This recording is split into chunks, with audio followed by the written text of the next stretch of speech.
Here is the text of John 6 verses 21 to 27 from the New International Version, NIV, of the Bible. 21 Then they were willing to take him into the boat, and immediately the boat reached the shore where they were heading. 22 The next day the crowd that had stayed on the opposite shore of the lake realized that only one boat had been there, and that Jesus had not entered it with his disciples, but that they had gone away alone. 23 Then some boats from Tiberias landed near the place where the people had eaten the bread after the Lord had given thanks. 24 Once the crowd realized that neither Jesus nor his disciples were there, they got into the boats and went to Capernaum in search of Jesus.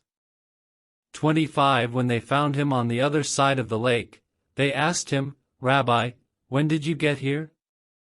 26 Jesus answered, "Very truly I tell you, you are looking for me, not because you saw the signs I performed but because you ate the loaves and had your fill."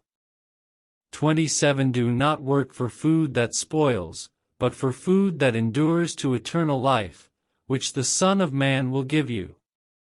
For on him God the Father has placed his seal of approval. Now, let's explore the meaning and significance of these verses.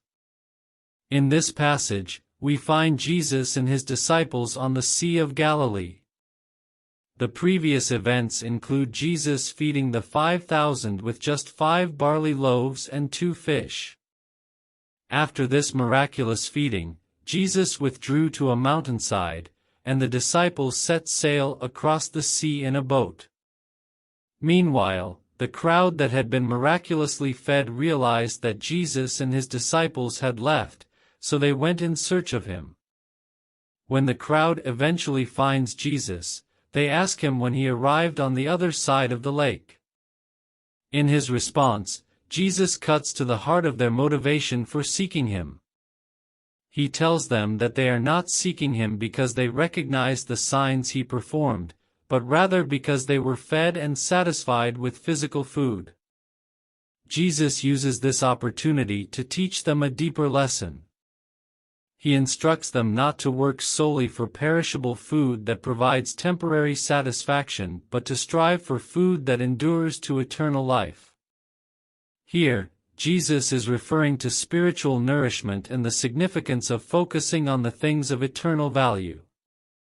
He identifies himself as the one who can provide this enduring spiritual sustenance, emphasizing that he is the Son of Man, a messianic title from the Old Testament. Jesus then mentions that God the Father has placed his seal of approval on him, highlighting his divine authority and mission. By saying this, Jesus is pointing to his role as the source of eternal life and the one who has God's endorsement.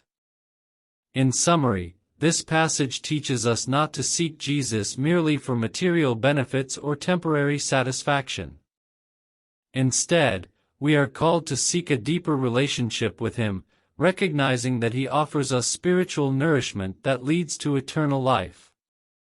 It reminds us to focus on the things of eternal value rather than being consumed by the pursuit of temporary earthly needs.